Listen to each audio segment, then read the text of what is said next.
Hey guys, and welcome to another video of gtmtraining.com with me, Julian.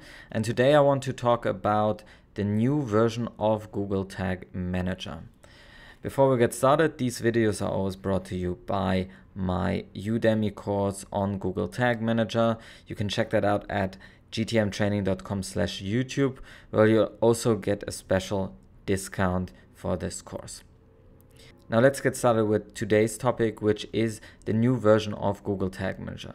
So recently, the Google Tag Manager team has announced a new version of Google Tag Manager, which is currently in beta. And this really features a new interface, which we will look at in a second.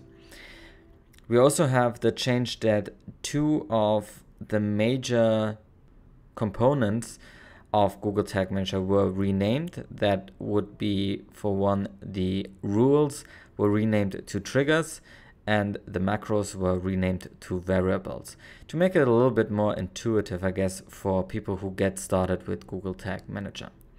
Now the triggers also have brought in a new functionality which now encapsulates the auto event tracking. So the deployment process is now a little bit different if you want to pick up a click and then fire a tag upon that, which is now built in. It's a little bit more easy.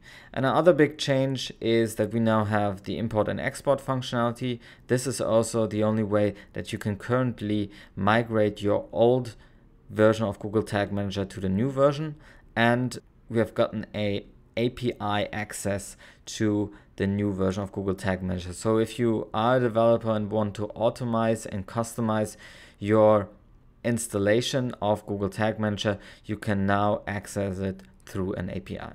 But we'll look at the use cases in a second. Now, first of all, let's have a look at the new interface of Google Tag Manager.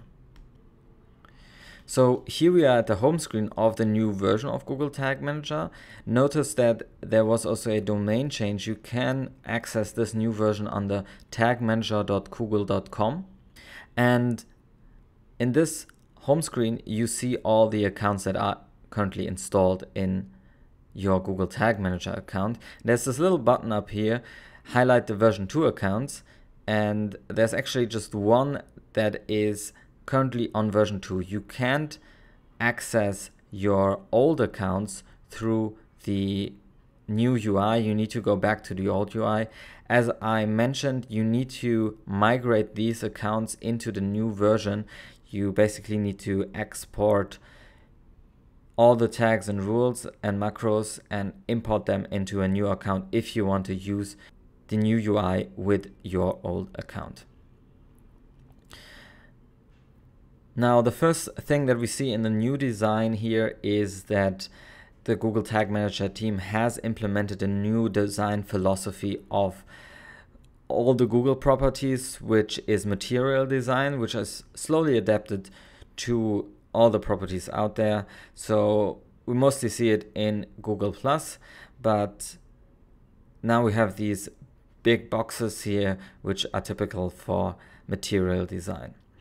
And on this home screen, we see the upper navigation, which is really about your accounts. Then you go into the containers, you have different versions of your container, and you have the admin panel for that container. Now let's click into one of these containers. And we see up here, we go into the container. And on this overview screen and this dashboard, really, you can now see little informations, which version you are currently editing, which is published, how many changes there were made. You can add a note and see the recent activity, which is pretty useful if you have multiple people working on this container. Now let's go first of all in the upper navigation here. If you go to versions, we have of course the different versions that are live, and you can click into them to open them in the container view again. And then you have the admin panel, and the admin panel really represents what we know from Google Analytics. So you have here your account, and then you can go into the container. There's no separate view, maybe yet, but there's no separate view. So here is also where you can find your Google Tag Manager code that you need to install beneath the opening body tag. So far, we have gone through the upper navigation, let's click into the container again to look at the left side navigation. So here we have now a search field, so you can quickly access all the tags and rules and macros or variables that you have installed. And on the left side, this is nothing new. We can still access all the tags that we have installed, the triggers, and the variables. So when we go back to the overview panel, we can create a new tag. And once we do that, we already see the new process also that Google Tag Manager now displays. So you always have these 1, 2, 3. It really takes you through the steps to deploy a new tag. Now, just for the fun of it, let's deploy a Google Analytics tag. So let's try this. Click on Google Analytics, and once you go back, you already see that there are a lot more tag templates now. And you go basically through the same steps. You choose Universal Analytics or Classic Analytics, and then we get to the triggers. And here you see the new functionality. You can, of course, click all pages, but there's also the capability to trigger this tag upon a click or a form. Once you click on a form, you can just need to filter down on which element this click and this trigger then should happen. And you have, of course, the different variables to your disposal, and then you can filter down in order to only trigger this trigger basically upon a click on of a certain button with a certain ID. We won't do that for now, but you don't have to deploy a auto event listener before you do this. So this is all built in to the new functions of these triggers. All right, and then you basically get the same configurations that you had in your old overview panel. So here you can choose your tracking ID. I have stored this in a constant variable here. And you have all the other settings that you would need to deploy a Google Analytics tag. Now, once we create this tag, we have, of course, our preview and debug mode that can be accessed through this little arrow beside the publish button. And once you click on the preview button, it would go into preview and debug mode, which of course shows us the Google Tag Manager panel where we can control if our tag was fired. And once we have controlled that everything is working, we can publish a tag, and the version is now published. Now, just a word of warning. You may have noticed if you go through this version that not all the functionality is yet available from the old version. So for example, here you can't share the preview and debug screen to another user. This will probably be available soon, but for now it's not available in the new version. And the new version is really still in beta, so we should give the Google Tag Manager team a little bit more time to get all the changes ported over.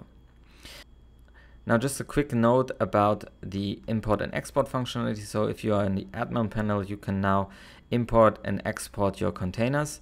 So you choose the version, and then you'll get this JSON format that you can download and then upload into another container, which is very, very useful. And the second change that has been made is that we now have an API available. So if you are a developer, I would encourage you to read through this, what you can do with the API. There's already one example from Simo Ahava, who has built some tools around this new API. For example, this is a container visualizer, so you can see which macros and which tags are interconnected to each other. So for example, this UAID macro or variable is connected to many different tags that we see up here.